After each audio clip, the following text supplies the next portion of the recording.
if you're going to be an extra in a horror movie, you'd better do more than this guy. Especially when we're seeing a dead body hanging from rafters, right, Fox? Where's your face? I am not a fan. I know, it's a scary movie. Hey there, Internet Best Buddies, welcome back to the channel. As always, I'm Ray, and today we're going to be looking at Jigsaw. So this review is a perfect example of why you should always save every aspect of your video project. Because my audio got screwed up, so I had to delete it, and delete pretty much everything. So we're starting over. Right meow. So I love the whole Saw franchise. Is it super gory and over the top at points? Absolutely. But is there an underlying message about appreciating life and a lot of canon and painful attention to detail going on to make this a really cool story? I think so. So the question for this video, which I want you to comment down here, has to do with the two fans that I think there are for the Saw franchise. There's the fans that are in it for just the blood and gore, and then there's also the fans that are in it for the super intricate storyline that's going on behind the scenes. I want to know which type of fan you are. Or if you're not a fan at all, that's cool too, I guess. As a side note, if you do leave a response, you get this super sweet Jigsaw code. Oh, digital movie. You can redeem it on iTunes. That'll be yours if you just tell me down below which camp you fall into. Gore lover, story lover. Simple enough.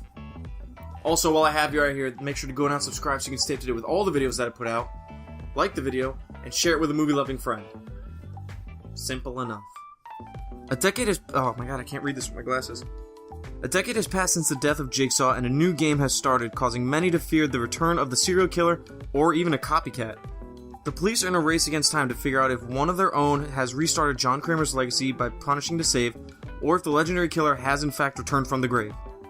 So I personally think this is probably the best looking Saw that we've gotten. I really like the cinematography, the different camera angles they used, the different environments they've used, and it has a much cleaner feel than the earlier Saw movies, which I understand was an aesthetic they were going for. I just prefer this aesthetic more. You may like the older one. Completely understandable. I'll allow it. So they do have a bigger emphasis on fun, if you can call it that. Much more tongue-in-cheek humor. No, it's not creepy at all. There is still all that like blood and gore that people really like, especially during the finale, but they seem to place a greater emphasis on imagination. So they won't show you everything like they do in the other earlier Saw movies. A lot of it's off-screen, which I really appreciate. I think that's a much better idea than just being so over-the-top, bloody, and all that stuff. It just works for me better. So the acting's good for the most part. Nobody has a bad performance, I would say. I really enjoyed Matt Passmore in the movie. He was really good. He also liked one of my tweets, so an extra thumbs up to him. And how could I even mention Jigsaw without the iconic Tobin Bell reprising his role as the serial killer? They use his incredible voice for the movie, which is really cool. And yes, he does show up in the film, but I won't tell you how, because that's also a really cool twist. But my god, he is such a presence. In all of these Saw movies, I know he's a serial killer, and that he is the bad guy. But the way he portrays the character, I just can't help but root for him. Does it make me a bad person? I don't know. Would I absolutely, maybe in some sort of alternate reality, want to be one of his apprentices? Yeah, why not? Can't tell if that's incriminating or not. And only time will tell. I do like the traps that they use in the movie. A lot of them are really cool variations of things we've already seen. And there's even a really cool kind of museum sequence where they show a lot of the iconic traps from the earlier Saw films, like the reverse bear... I think it's called the reverse bear trap, where it's what's in Amanda's mouth. And it just rips open like that. They've got the angel trap that was in... I don't remember which one it was, but it was around the lady cop, and it rips her ribcage open after she's trying to dig for the key. And then there's also the gun through the eye hole from, I believe it's the second Saw movie. That's in there too. And it's cool seeing all those traps back, because for fans of the franchise, they're very memorable moments. So the music and sound design I thought was really good for this movie. I especially like how the composer retooled the Hello Zeb song, which if you don't know exactly what that one is, that's the one that plays at the end of every Saw film, where it's like the big reveals. That song I love, and I like how he changed it for this one in a way to make it, I guess, more modern. More theatrical, maybe? I don't know the word I'm looking for. As with every Saw movie, there's an ending kind of montage that explains all the different pieces and how they fit together in a really cool way. And this film does not let down. I'll be 100% honest with you guys, my heart was pounding when I left the theater just thinking about this movie. I tried to explain to Amanda and one of the guys I work with. What's up, Brian? And I feel like I literally need a whiteboard to explain everything in detail. It was so cool. Loved it. So with all the Saw movies, in order to really get invested in the story of what's going on and just how intricate the traps are and the motivations for putting those victims in the traps, you do have to suspend your disbelief a little bit.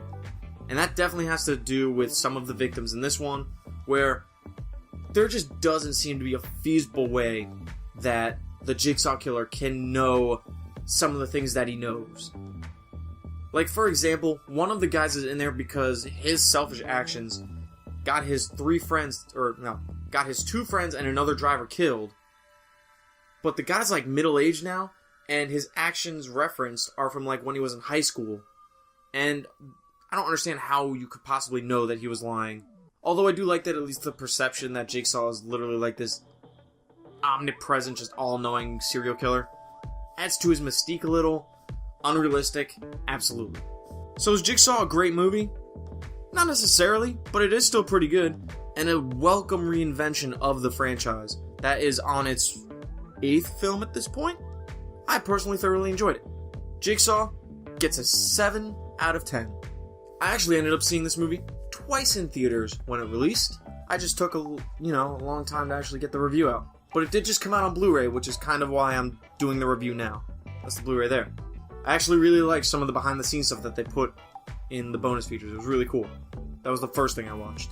I am also pretty excited because they are in talks to do a 9th film, which is really a no-brainer since this movie only cost $10 million to make and made, I think, around like $102 million in its theatrical run, which is pretty good. Just thinking about all the ways they could like reintroduce older characters and bring them back, or fit in these newer characters into the older stories, into like the background, things like that.